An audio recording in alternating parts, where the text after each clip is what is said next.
Hey everyone, welcome back to my channel and another podcast. I'm delighted to welcome Mr. Charlie Johnson. You're looking very brown, very buff there, dude. You're making me look, in fact, you're making me look a little bit thin and very white. But dude, pleasure to have you on the podcast, man. Yeah, big thank you for the invite. I look more tan because I'm probably burnt from actually like filming stuff outside earlier on because it's about 45 degrees here. Love it. Well, look, just some context today. Charlie's absolutely killing it over in Dubai. Big fitness company. You do all your coaching online. Like Charlie's everywhere. I've really checked him out, and I love his stuff, which is why we're on the podcast today.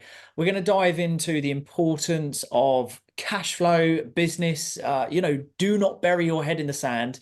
Learn new skill sets, and you have to become current in today's day and age, right? Otherwise, you get left behind. And Charlie's now out in Dubai, which I'm sure we'll touch on why he's moved out there. But Charlie, I'm going to jump straight in there, mate. Firstly, an overview of who you are, mate, and then we're going to go straight into cash flow. The shortest way I could summarize who I am is I'm a former failed personal trainer, became a estate agent who then sold $10 million of online fitness programs, who now lives in Dubai, moved here 2.5 years ago. We have a fitness business that's worked with over 8,000 clients. And then we also have a mastermind called Seven Figure Scaling Systems, helping trainers and scale online businesses. So my big thing that I try and preach is really speaking the truth and like giving people the facts in terms of like what they need in terms of growing their business, because I think there's a lot of people who are ill-informed, and also people get themselves down different difficult corridors. And I've been down those because I didn't know any better. So my big thing is to trying to share value of like, this is definitely not what you want to do with your business or your life. Here's the easier route to get to where you want to be, which is what we were all looking for. Yeah, awesome. Well, look, times have changed and rapidly, right? So if we jump straight in with cash flow is king, which it is right now, we were just talking off air about how horrific the UK is with tax and the advantages that you have over there in Dubai. But for people who aren't taking any action, that's where I see the biggest danger at the moment is the people who are burying their heads in the sand and they're not learning new skill sets because they're still reliant on an employer.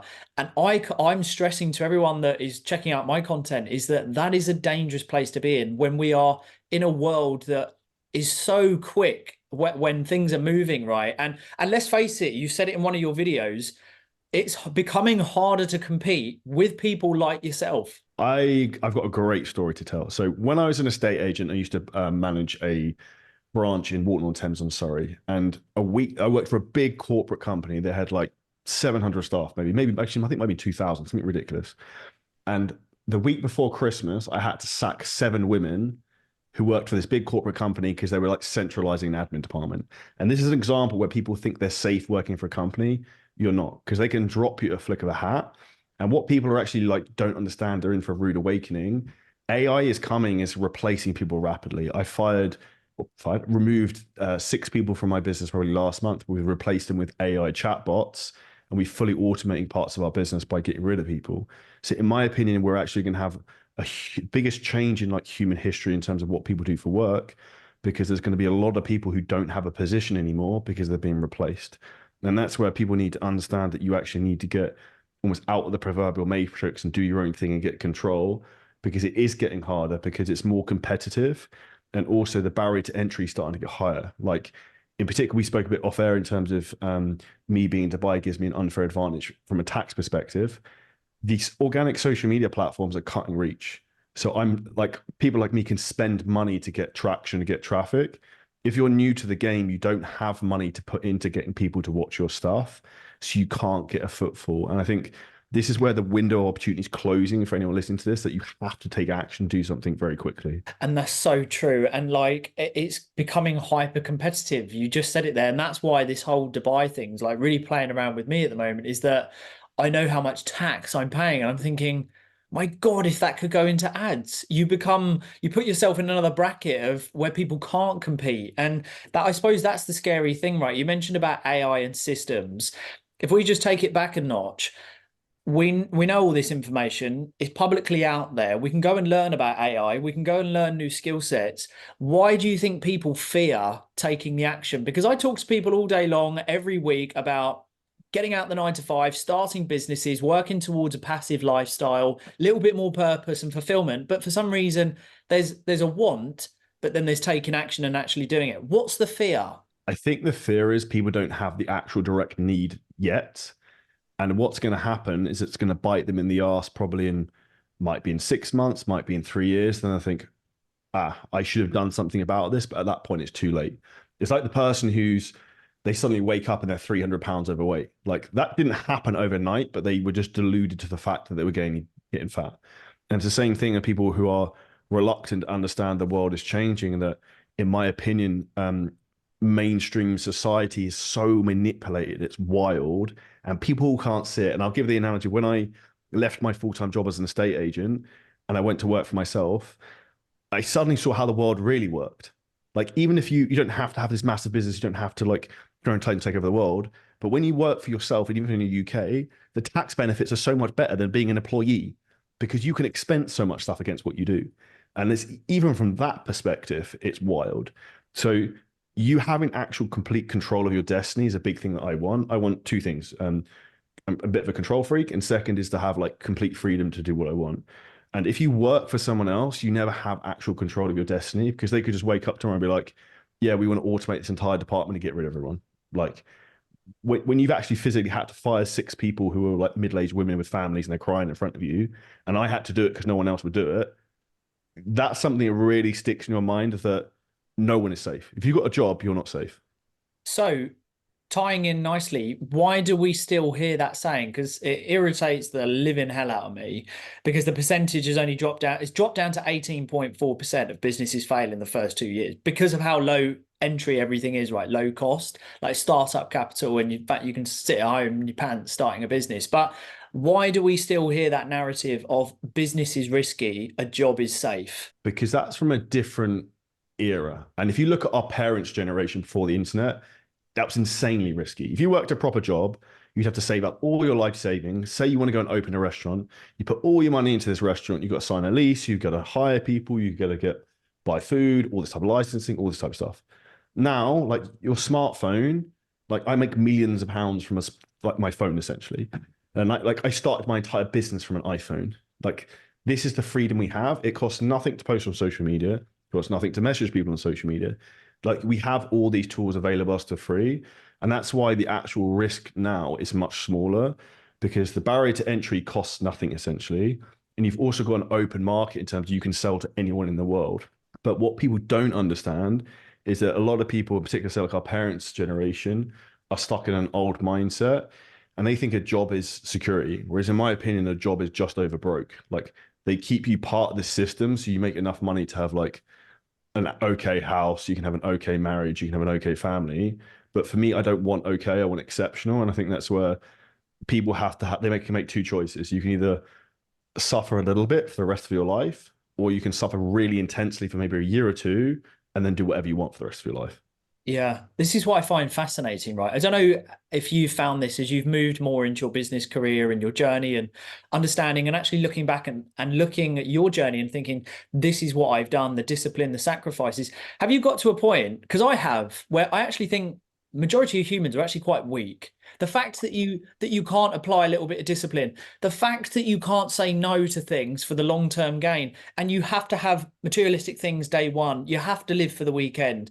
Like, I've really come to learn that actually human beings, the majority, the 99%, are actually quite weak. I don't mean that in a horrible way. It's just the truth. I've just noticed it more.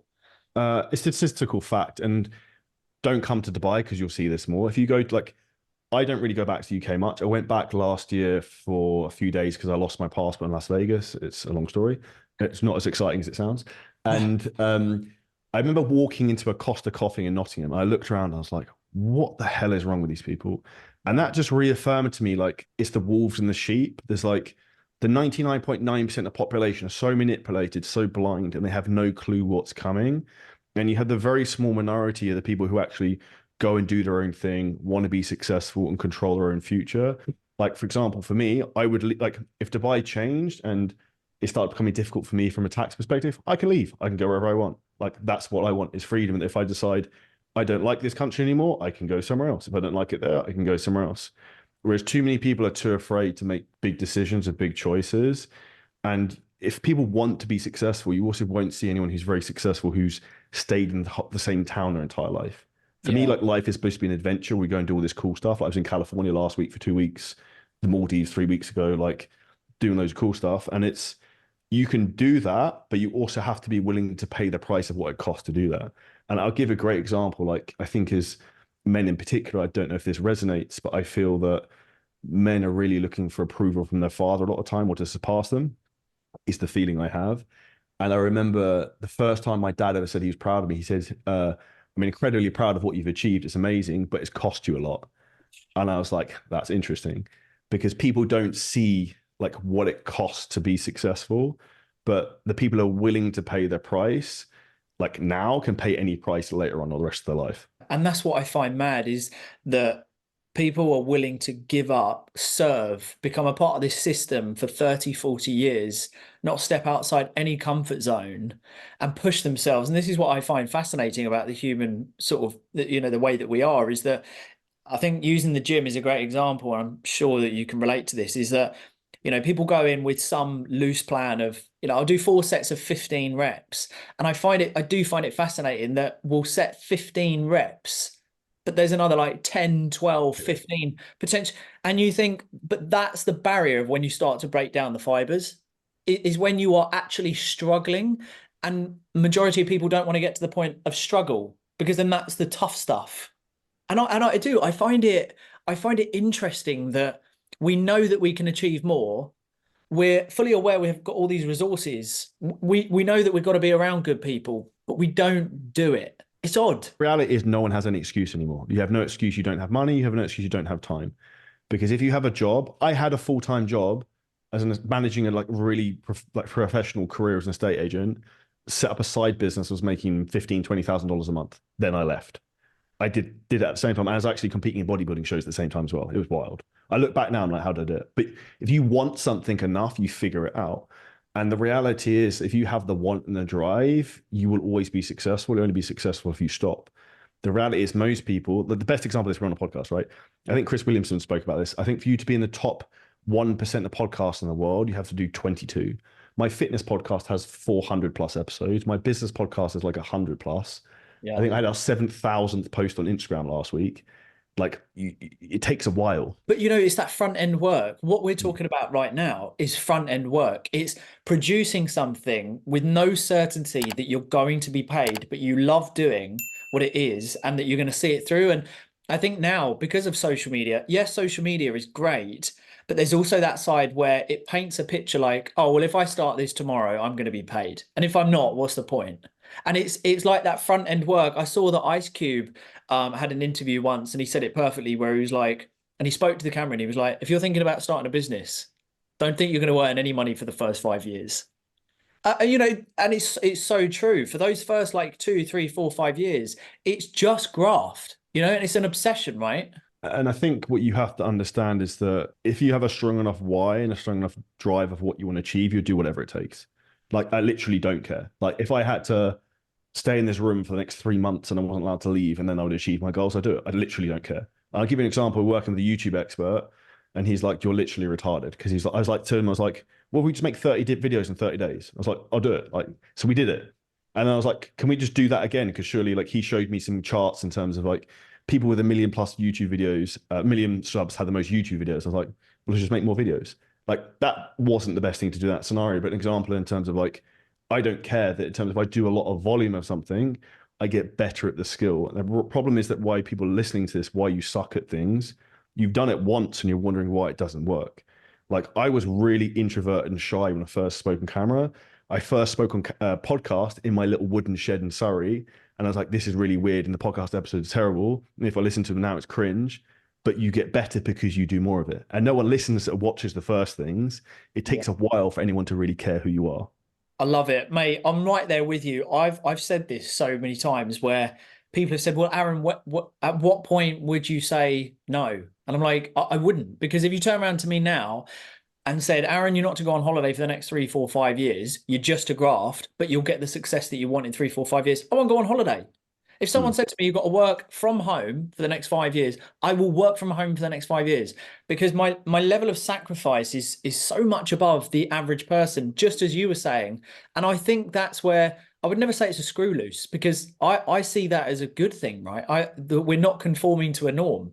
Like, I would rather design my own life than be assigned a life, right? So as we're sort of moving into this whole like, really getting some purpose, I want to blend in the fact that you're looking after yourself physically. I do believe that there is a direct correlation to a healthy and successful business when you've got a bit of damn pride about yourself, because you can't take that away, and it speaks volumes. So why has that been a big part? Obviously you're very much in shape. That's your business as well. But what's it also done for you in business? So this is why I don't understand people who are also entrepreneurs who are not in shape. Mm. So fitness is the greatest thing that ever happened to me because I used to be overweight, out of shape as a kid. I was very shy, introverted, lacked confidence, very different to what I am now. And a saying that I really like is the adult developed to protect the child. So I was shy, introverted, overweight, lacked confidence. So I want to get big, strong, successful, status, all this stuff to protect like the younger version of me. And the big thing I'd say from anyone who's an entrepreneur also listening to this, if you're successful, you're very consistent, you're very disciplined, you clearly have hard work ethic. Like you can delay gratification to be patient. If you want to get in great shape, what is it? Same thing. Being patient, working really, really hard, being consistent, the same thing over again, being organized.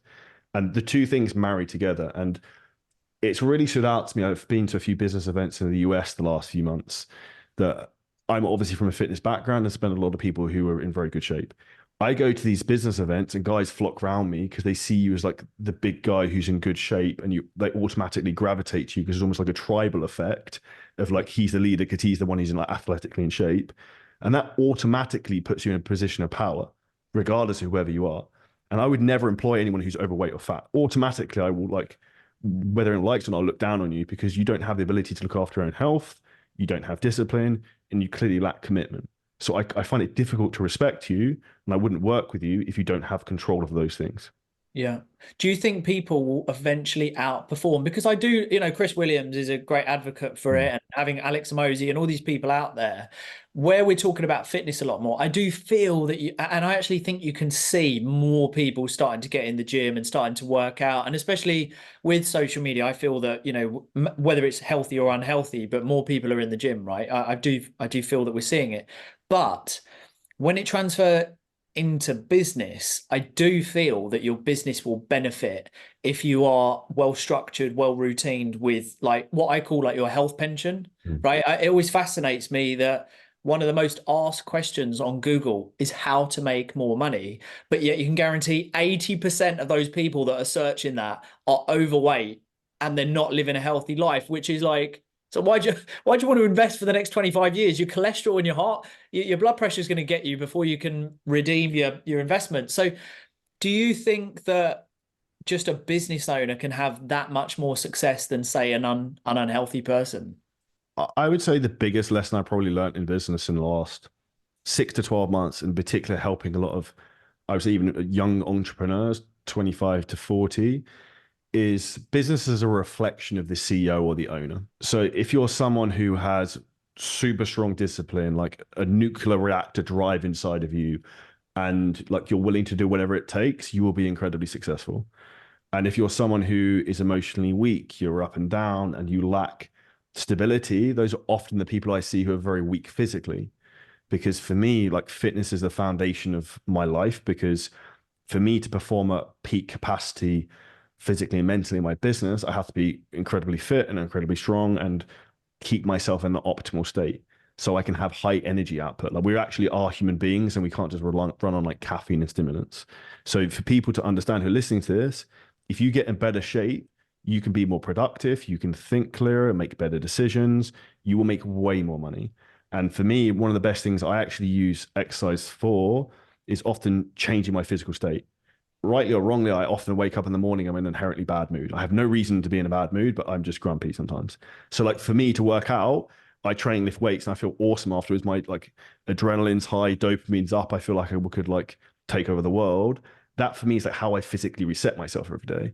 And that's a really important thing for people to understand that if you're suffering with maybe depression or you're not happy where you are in life, if you work out really, really hard, do hard things every day, get in better shape, you already start the day with a win because you look in the mirror and you're like, yeah, I look good or I'm making progress. And it's Yeah. that confidence success loop then where you start to build confidence be success, success breeds confidence, and you get momentum.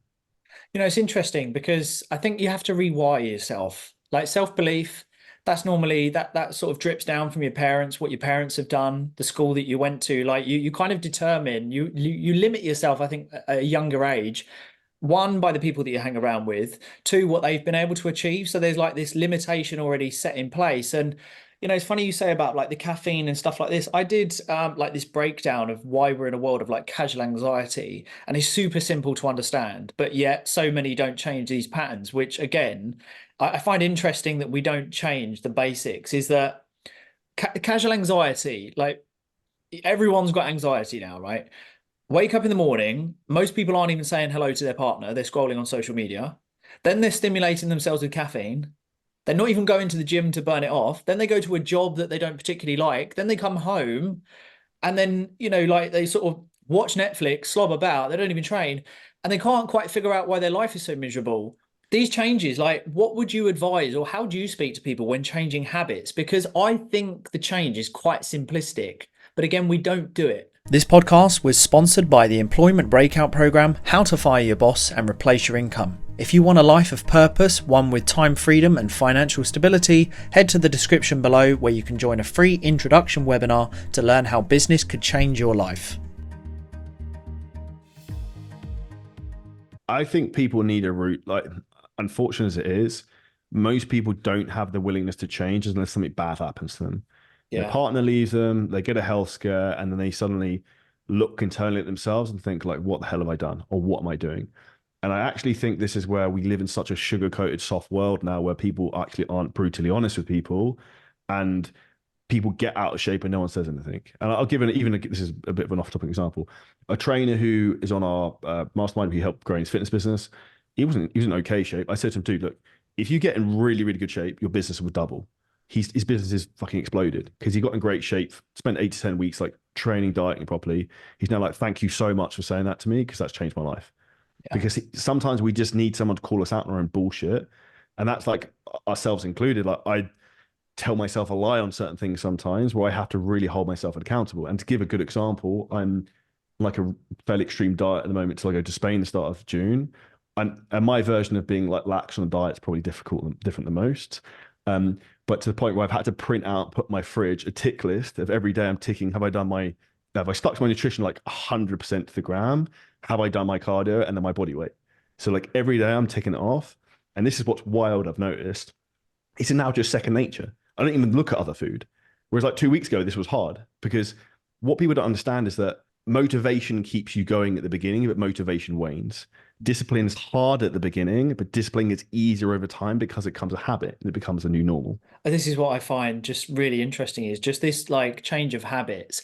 And again, society, I think the world that we're in, when we're looking at traditional society, and I hate to say it because I'm thinking about Dubai all the time, but over here in the UK is that the norm is to go to work, do your job, do the tasks, and then you live for the weekend, right? And you follow these bad habits, but society considers them as the norm, like going out the weekend, clubbing, drinking, smoking, and no one blinks an eyelid. But if you go out for a dinner and you sit around the table and you start tracking your macros of what you're having, people look at you like you're mad. And again, isn't that just that's bizarre to me because I'm thinking, hang on, I'm preserving the main machine that is going to drive me to have a better life. And you're all looking at me like I'm nuts. And this is where you're surrounded by the wrong people. And I'll give a really good example. This is not meant to come across arrogant, but I don't actually have any friends who have a job. All my friends are entrepreneurs. And I give an example. I went to a baby shower maybe like a year ago or something with my partner. And some guy was trying to flex on me how he got a promotion at his job. And I was like, my girlfriend was just laughing because I was like, again, not being arrogant, I probably make double his yearly salary in a month. I was just like, I really don't care. And this, like, that's where people, you suddenly notice the polarizing difference in terms of like where people are in life and what almost you don't want to be surrounded around, but which is why it's important for you to have a clear vision in terms of what you want from life and who you want to be around. And one of the best things that happened to me when I was an estate agent, I changed the circle of people I was around by what I took in from social media. So I used to listen to Grant Cardone and Gary Vaynerchuk in my Mercedes C-Class driving around doing viewings as an estate agent for probably about 4 years before I left the job. And that was probably one of the biggest influences on my career because I was listening to like 2, 3 hours of that a day. Do you know what? It's so funny that you sort of talk because we were gonna come onto the network of it, right? But I did a piece of content. I've done several pieces of content, but one that really resonates with what you just said. I've had these moments. I would probably say now that I don't think I have any immediate within my social circle that have jobs either. And there's nothing wrong in having a job, by the way. We're not saying that having a job is there's anything wrong, but it's just not for us. But I would also say that all of my friends now, my immediate, my 5 people on WhatsApp, as I call it, are all business owners as well. And I've been in those, I call them the barbecue moments. The It summer. was a barbecue, basically. Yeah. No way. Oh, I love it. Brilliant. Or look, it's a barbecue moment where people come up to you and you can see that they're gagging to tell you that they don't know you and they're gagging to tell you their title. And it's so funny because just before we started this podcast, for anyone listening, and I always do this, and when when I go on podcast, people will say, "How do you want to introduce yourself?" I don't like all the titles, Charlie Johnson, Aaron Knightley, or whoever, but if we were on a job podcast right now, it'd be everyone welcome Charlie Johnson, regional manager of the Southeast of Yeah. and it's like that. And this is what fascinates me, dude, is that the titles hold people back because they become so attached to a title because they love telling people a title. And I think that's the limited mindset. But on your social network, on who you surround yourself with, I've got a fantastic network around me. I know that it means the world. It's a gold mine. But you being in Dubai now, I hear it all the time. It's just on another level. Like how does that, motivation dies off? I completely agree with you. I think it's very fugazi. How does your social circle out there in Dubai just keep you so driven? It's not even driven. I'd say actually I'll put a bit of a downer in Dubai in some respects. So I'll give the brutal honesty of this. And a lot of my friends who are like high level entrepreneurs would agree with this.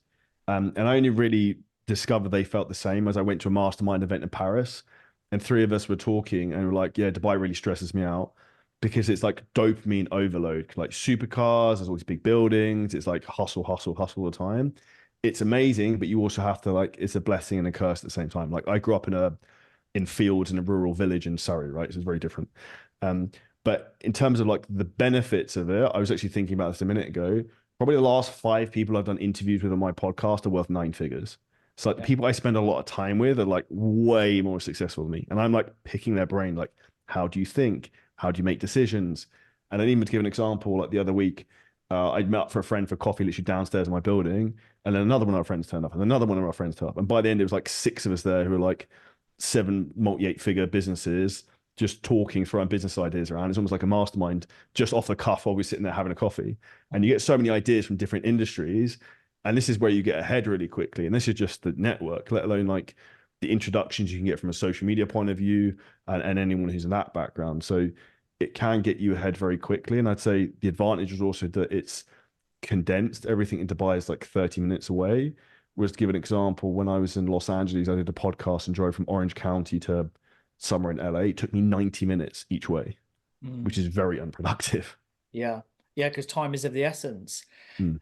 Would you say that Dubai has being around, obviously, I've had a few friends that have gone out there and they've said very similar things to you actually. But would you say that it's unlike the UK, do you think the vision has become so much bigger? Like you can see Um, what can be because you're seeing it there in front of you? yeah, like if I drive in the car park here, there's like Bugatti Veyrons, there's like 13 G wagons on the floor of my car park, like Rolls Royces. You like behind me, there's like super yachts and stuff. Like it just makes you think bigger, and also it removes the thing that happens a lot in the UK, and it started to happen to me was like you think you're like big fish, small pond scenario. Like Yeah. no one cares here. Like unless you're a billionaire, no one cares. Like there's highest percentage of billionaires in the entire world per like square mile is in Dubai. So Yeah. unless you're in that category, no one cares. Yeah. In fact, actually, do you know what? I want to touch on that. No one cares, but I want to blend it in with uh why people can't make quick decisions. I've learned as I've sort of really gone into business over the last 10 years, and I've figured out my title really is a problem solver. I think as a business owner, right, your problems 100%. become bigger. That's all you are. You're a problem. If we were going to introduce Charlie Johnson, the problem solver, that's literally what it is, right? You problem solve. But I think where we thrive is we don't delay on making decisions. Don't get me wrong, I'm sure you do, and I do as well, where I have a day where it's a bit procrastinating. I could have done things better, but I do feel that we can go quite quick. I don't like to use the words fast or easy, but I think we have the ability to make quicker decisions where someone will go, yeah, yeah, let me get back to you. I'll think about it and maybe I'll do that next week. I'll just fucking do it. And I'll just say, no, no, no, I'm going to do it now. I'm not waiting. So we almost like can 10x your progress, right? I think we have an ability to do that. Well, how you get an unfair advantage, I actually recorded a YouTube video sort of talking about this earlier on, is that if you think most people think I'll get this done by the start of next week, if you get that done today and you do the same thing with your team and they have that culture, you're condensing time. And that's how you get an unfair competitive advantage because you're moving so fast, your competitors can't keep up. And I remember as a young child, I was fortunate coming from a maybe upper middle class background. One of my father's friends was very successful. And I remember something that really stuck with me. He's like, whatever it is, just do it now. Like, do it as quickly as possible. So I've always said, like, my superpower is like execution implementation, just doing it really, really quickly, whatever it is. And like, sometimes I make some terrible decisions, but then a lot of the time I make great decisions, and the great decisions will far outweigh the terrible ones. Yeah, because your Mm. ratio is higher in making decisions. It's like I don't know if you obviously you do your YouTube as well. I always find when I know I've got a filming day, and today was my YouTube day, not for short form, but YouTube, the setup, like just sitting down, re-going over the notes. Like I almost find it like a day of like, Aaron, just do it. Just get it done. Like I love doing it, but it's one of those ones where I think YouTube, you do maybe put a little bit more pressure because you want it to be high quality, because you want the value to be there. So you want to deliver. But again, it's one of those things that a lot of people put it off and they never start. It's like I think going back to just that, the best day was to start was yesterday, or the best day to start a YouTube channel was, they say, 10 years ago, right? It's that ability. How do you think people can overcome that fear of, I think it's a multitude of things, imposter syndrome, fear of being judged, not being good enough, that holds a lot of people back. But what's your advice to kind of overcome the starting process? Just do it anyway. And I think this is the reality is that a framework I say to a lot of people is like, is it going to be harder to start a YouTube channel tomorrow or yesterday? Yeah. Tomorrow. Like if you're running Facebook ads, is it going to be more expensive to run Facebook ads in 2025 or 2024 next year? Everything is getting more difficult. And this is where you have to understand it's like a digital land grab. And if you're not willing to pay the price and try something that's a bit uncomfortable, then enjoy being poor and unsuccessful because there's people out there who have no other option and will do whatever it takes. And ultimately, like business is player versus player. If you're not willing to do it, you're going to get flattened by someone like me who doesn't care and will just do whatever it takes. And that's the reality. It's like you're going to lose to someone else because it's like the attention arbitrage. If someone wants all the YouTube traffic, someone can't watch everyone's videos. So we're competing with each other. It's the same in terms of business. People are competing for clients. And if you don't understand that, then you should keep a job because this definitely isn't for you. Like business is a sport and you need to be competitive, and social media is the same thing. Yeah, I love that. It's almost like you're running a race, and if you look around you, there's no one there, but they're there. So you have to move. The race I would say for me is with the version of myself I was yesterday. Like, how can I get better? So even in terms of like my own skills. So like I'll give an example. Yesterday we had a podcast consultant go through what we're doing. How can I grow the channel? How can I do this? What mistakes am I making? Because my favorite saying is you don't know what you don't know. Like I have a million other things going on. I'm not a specialist just in how to grow a podcast. There's a million other people who know more than me about that. Same for we're working with YouTube specialists. I'm trying to find the best people for everything because I know that the hack to get ahead is who, not how. And that's how I develop my businesses very quickly. And now that's the approach I'm trying to use in terms of growing on social media. It's like almost headhunting people on LinkedIn. I'll give you an example. I messaged Alex Hormozzi's head like channel manager, being like, "Oh, can I pay you for an hour of your time?" He declined, but he did recommend me to someone else who was really helpful. And this is where you just need to reframe the way you're thinking because so many people aren't thinking outside the box of trying to solve a problem. They're either not starting or they're just doing the definition of insanity, which is doing the same thing over and over again, Yeah. expecting to get lucky and something to change. Yeah, I love that. And even just doing what you've just done there, I couldn't encourage that more to other people, is just dropping in people's DMs and like dropping voice notes and just reaching out to people. And, people will be pleasantly surprised at how many people out there are actually willing to help, and they're not looking for a buck or two in return. They're just, like you say, you went for the big guy, but he forwarded you on to someone else. It's just that a lot of people don't even want to put themselves in that position digitally to reach out to someone. I find that mad because you never know what door will open. Alex, funny enough, actually, as I was just finishing my bike ride, I was just re-listening to it because I actually enjoyed that podcast. Was the Alex Amosi part two and Chris Williams Yeah. was and I've heard this several times before, but it is the truth. And I kind of pass this on to people who haven't heard it, is that if you're holding yourself back from doing something in 3 generations, no one will even know you anyway. And the people that you're worried about now, they don't really care ultimately, and they're going to be dead at one point anyway. So it's nuts to think you only get one life and no one really cares. And when you understand from that framework is when you shouldn't be afraid. And I'll give another example that we often think that our markets are saturated, that everyone knows me who's a fitness trainer in the UK, the US. All the time I find out about new trainers I've never even heard of who join our business, like as clients. Like we have a huge limiting belief on our head that's like capping our growth. And this is where people need to really just ultimately you need to be in a position in life where like you don't care. Like you don't care what other people think. You don't care if it's not going to work. You're just going to do it anyway. And you'll figure it out as you go along. And the saying I like to crudely say is like, I fuck around to find out. Like I'll try different stuff. I'll try this type of YouTube video, that didn't work. I'll try this type of reel, that didn't work. But then I'll try something that does work and cool. Let's go deep in on that thing. And too many people are too worried about the rejection of something not working rather than thinking, if I just keep testing stuff and actually make it good and become someone that actually people care about and actually has some value to share, then it will eventually work. And it's mad, isn't it? If we look at the corporate world, I did a video on this earlier. People get so caught up in a false clique, being a part of a corporate clique, and the events and inside what goes on at work and what goes on outside and who's going to the corporate dues and stuff like this. Yet as soon as you leave the company, you don't hear from 90% of the people, and you're removed from all the WhatsApp groups instantly. And it's just like, going back to what you said earlier, and I second everything you said, and I actually mirror that in a lot of my content, is that for some reason humans only tend to act when it's got so bad. You're overweight, you've got about 3 months to live, your cholesterol's up, your blood pressure's up, you've got diabetes, you need to lose 18 kilos by next month. Otherwise, you're visiting Jesus. It's like they're only at the worst case scenario.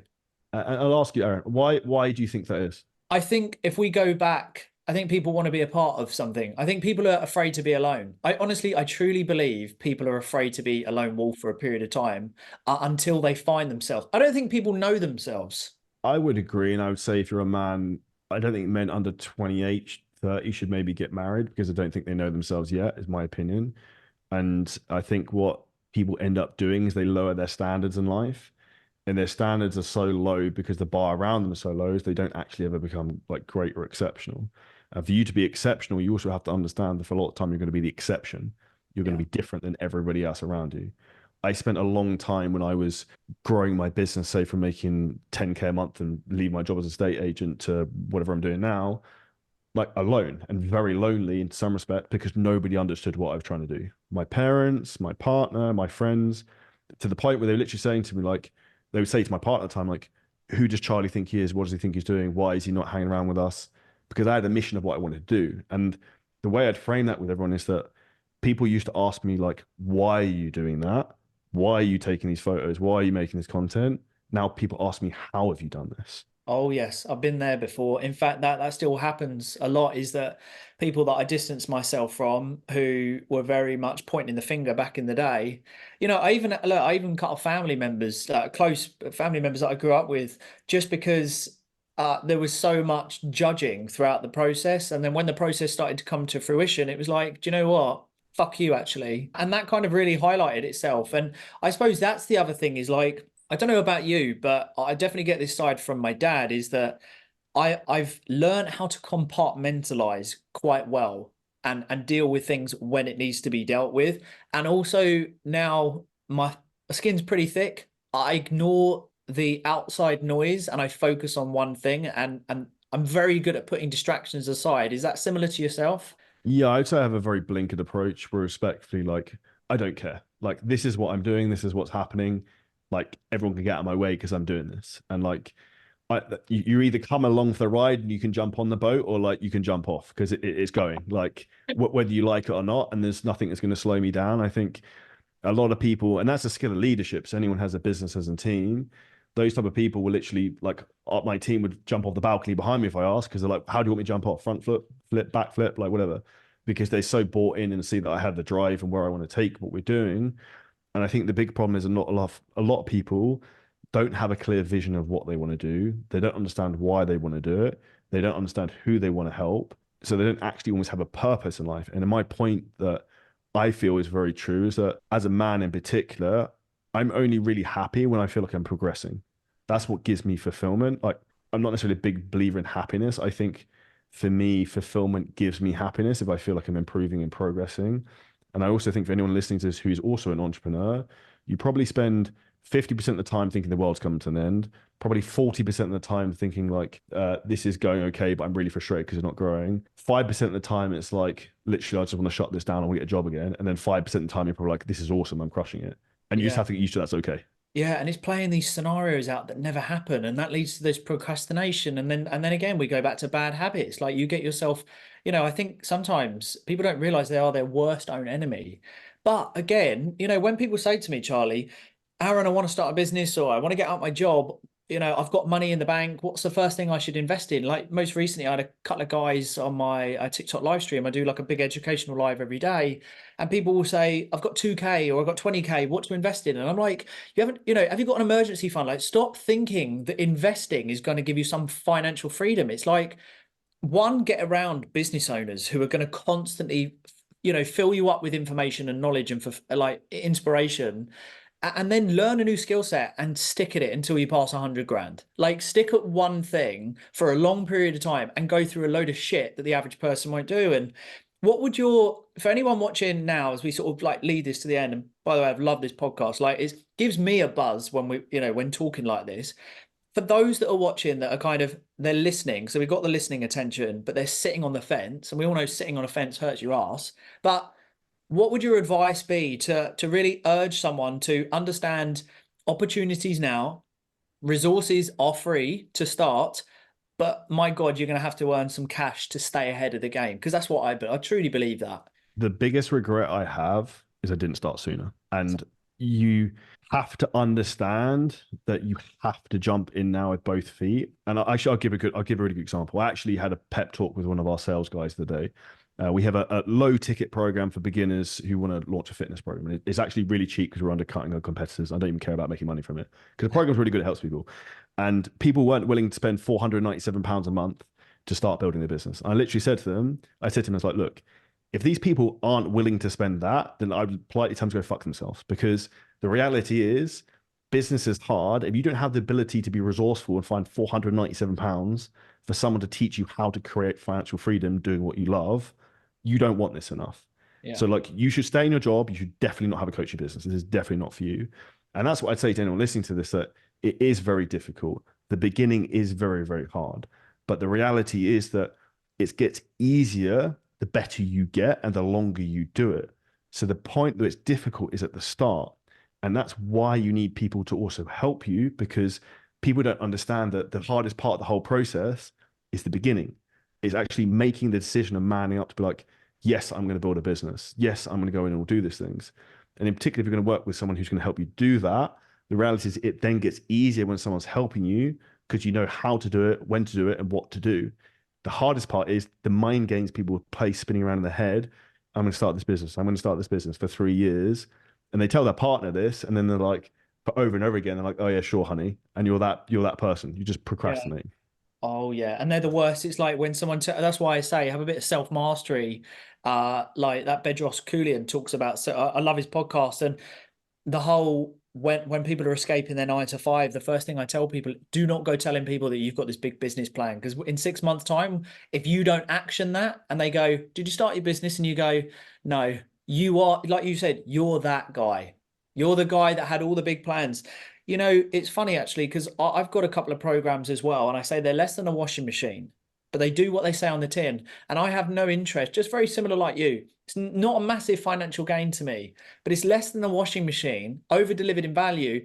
And as soon as someone pauses and thinks about it, I don't particularly want to know, because it amazes me. I've been running a financial firm for nearly 10 years now, and I love my finances. And it amazes me because I know if someone's lingering on that low ticket that you may have as well. But yeah, I fucking know full well they're going out for restaurant meals, they're drinking, Oh, they're bro. smoking, and they're doing drugs, or they're going to go buy a new fucking iPhone. I know that, or they want the Louis, or they want a Levi, and I think, come on, you know, I'll give an example. We've got programs from 497 to 50,000. The yeah, people who pay the 50,000, literally, it's like, yeah, I'm in. Like, don't blink an eyelid. how do I start? Yeah, I just want to do this. I want to get going. Whereas yeah. these people are like, I'm going to pay you 497 like pounds. You're going to change my entire family's life. This has to work. Like, I'll do anything to make this happen. But then they're like, oh, I can't afford it. Mate, I'm doing about 122,000 with one of my investors at the moment. I won't talk about all, I won't go into that now. But anyway, essentially, I am the middleman to acquisition to client, right? Yeah. That's what it is. The ones who have got anywhere from 100 to 500,000 spare, like loose change, you know them as well. Uh, all they want to know is when the paperwork needs signing on DocuSign, and they do it and they go, yeah, great, okay, got to go, bye bye. But the one, I mean, I don't deal with retail or domestic, but the one who's like, by the way, this is my only £5,000. Am I able to get an update every week? Could you just call me when the 5,000 has been? I'm like, I don't want any part of it. No, it's levels of seriousness, right?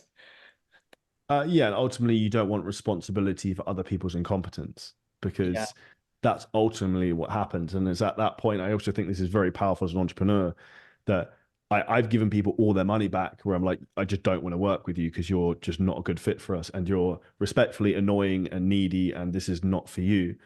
Like the reality is, I feel sometimes we want it more than they do to build their business. Like, I don't care, dude. Like, this is not mine.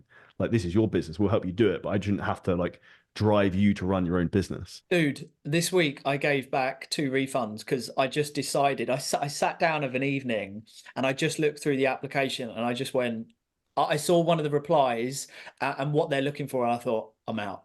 I don't want to know. I just, I rang a friend of mine and I said, what do you reckon on this? And they were like, just out. So, mate, I've really, really thoroughly enjoyed this podcast. I feel like we could do so much more. So I don't know if you're up for it in the very near future. We do like Yeah, a part 100% love to do a two. second one. I'd love to do a face-to-face one. Maybe if I come over to Dubai, maybe Yeah, do it, do it.